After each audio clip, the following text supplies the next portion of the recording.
Tapi selain rukun Islam ada juga yang wajib, bukan pilihan, nafkah. Makanya oleh Allah Subhanahu wa taala laki-laki diringankan dari beban-beban. Kalau berjilbab itu kan untuk menutupi aurat. Iya. Kalau batas aurat sendiri untuk laki-laki, segitu pentingnya buat tadi Iya, ternyata benar. kedudukannya sama sholat.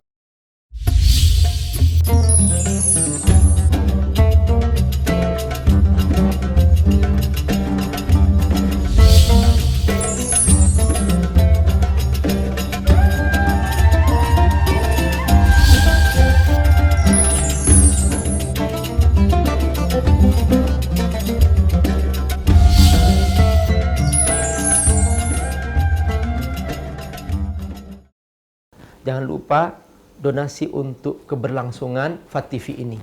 Insya Allah semua yang Anda donasikan Allah akan mengganti dengan lipat ganda, karena di sini Anda beramal jariah. Ayo bergabung dalam dakwah FAT-TV. Semoga Allah berkahi. Assalamualaikum warahmatullahi wabarakatuh. Saudaraku rahimakumullah, kita terus berjumpa dalam keindahan pembicaraan di antara kita mengenai tentang keluarga bersama Abi dan Bang Denny hanya di FAT-TV. Nah, kali ini Abi akan membahas tentang haruskah seorang istri berjilbab. Saudara rahimakumullah, dalam aturan Allah sebetulnya yang wajib itu bukan hanya rukun Islam. Ada juga yang wajib selain rukun Islam. Jadi rukun Islam benar wajib, 2 kalimat syahadat, salat, puasa, zakat, haji, ini wajib. Tapi selain rukun Islam ada juga yang wajib, bukan pilihan, yaitu menutup aurat, baik bagi laki-laki maupun bagi perempuan, dengan batasan aurat yang berbeda antara laki-laki dan perempuan. Mengapa berbeda? Karena laki-laki dia lebih banyak kepada keluar rumah, dia harus bekerja mencari nafkah. Makanya oleh Allah Subhanahu wa taala laki-laki diringankan dari beban-beban. Dia tidak haid, dia tidak punya beban kehamilan, tidak punya beban payudara. Makanya laki-laki lebih banyak keluar rumah, bekerja apa saja untuk mendapatkan nafkah, sepanjang itu halal. Tapi bagi perempuan, dia lebih banyak di rumah. Kehadiran wanita sebagai perhiasan, seluruh tubuhnya indah, makanya dia harus ditutup. Maka Allah memuliakan wanita dengan menutup auratnya. Karena itu berjilbab bagi seorang wanita bukan pilihan.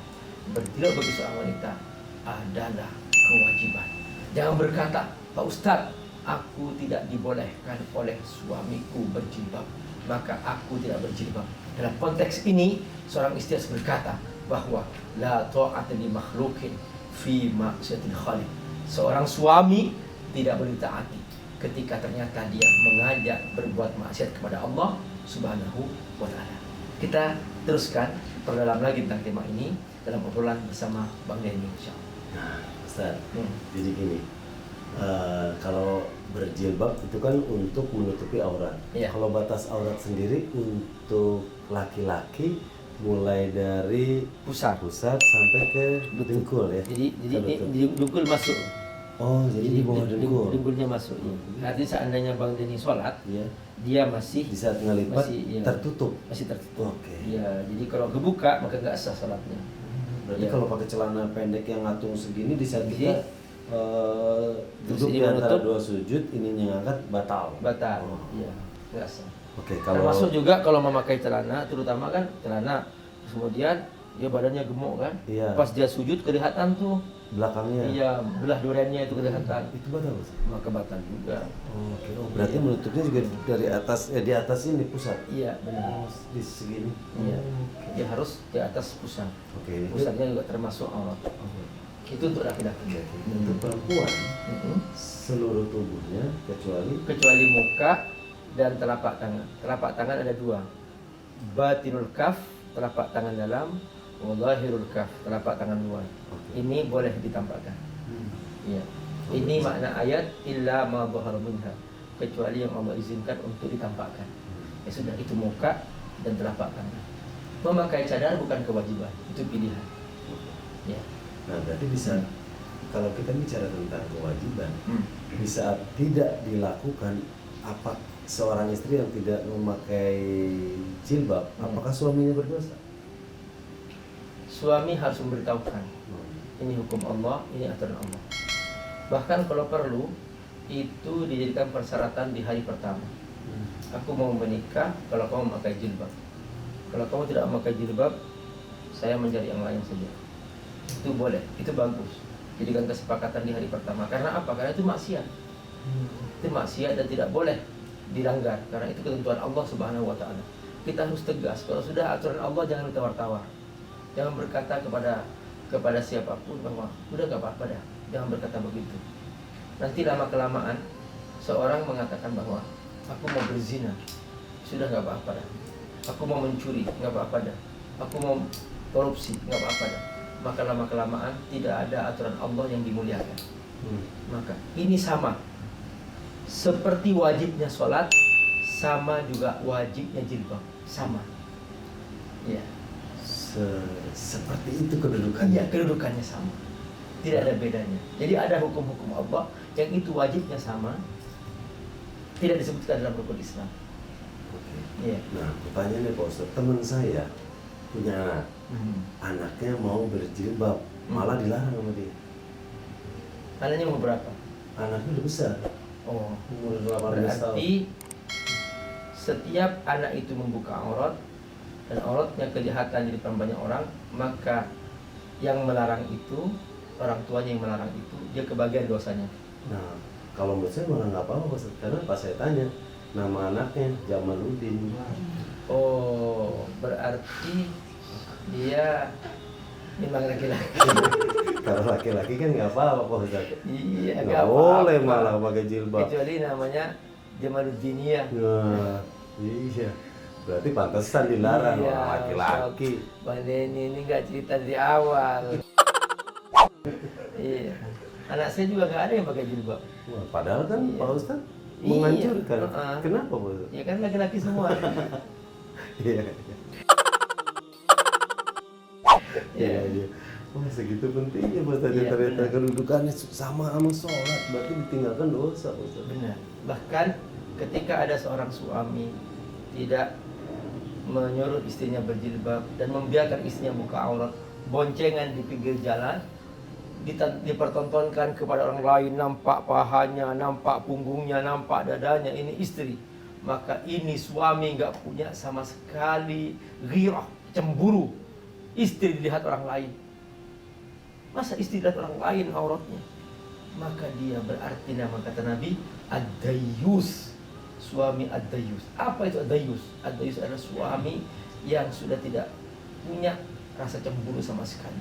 Dan orang seperti ini kata Nabi tidak akan pernah mencium harumnya surga. Apalagi masuk, mencium aja gak akan pernah.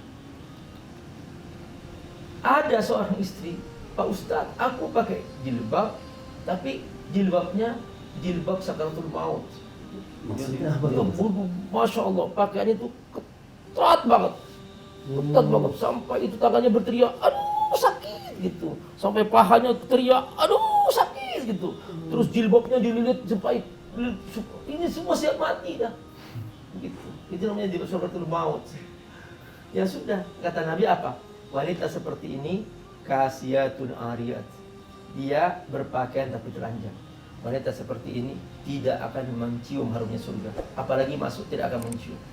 Oh, berarti yang tipikal seperti ini di zaman Nabi pun udah ada ya, sampai Iya. Nabi mengatakan itu. Iya. Jadi la yashummu raihatal jannah kasiyatun ariyat. Tidak akan mencium harumnya surga wanita yang berpakaian tapi telanjang. Iya. Subhanallah. Saudaraku, terus selalu menarik, tidak akan pernah kering pembahasan tentang keluarga. Ikuti terus obrolan Abi bersama Bang Denny tentang keluarga hanya di FAT TV. Jazakumullah khairan. Wassalamualaikum warahmatullahi wabarakatuh. Assalamualaikum warahmatullahi wabarakatuh. Virus corona sudah kita sadari bahwa begitu cepat menyebar dan sudah banyak yang jadi korban, dan saatnya kita turun tangan untuk memberikan bantuan kepada mereka. Teman-teman AJT semuanya sudah siap siaga dan sudah membangun posko di hampir seluruh belahan bumi Indonesia yang kita cintai ini. Abi kali ini ingin mengajak teman-teman dermawan semua dimanapun Anda berada, ayo kita bergabung dalam jihad harta. Nah, sekarang dampak corona bukan hanya sakit. Benar kita membantu secara medis, kita membantu mereka, benar, oke. Tapi ternyata sudah mulai banyak nih sahabat-sahabat kita, saudara-saudara kita sebangsa setanah air yang mereka sudah kehilangan pekerjaan, banyak yang sudah kelaparan, banyak yang mereka sudah tidak mampu lagi untuk memberikan nafkah keluarganya. Berapapun harta kita, kalau kita infakkan dengan Allah, pasti Allah ganti. Dan Allah tidak pernah mengingkar janji. Kalau kamu berinfak, aku jamin, kata Allah, itu hutangku kepadamu. Dan kalau aku berhutang kepadamu, aku menjamin aku akan membayar lebih banyak lagi dengan lipat ganda tak terhingga. Membantu saudara-saudara kita yang terdampak corona karena mereka kehilangan pekerjaan, kehilangan nafkah. Bantu mereka. Di samping juga banyak juga yang mereka butuh bantuan biaya pengobatan di saat yang sama.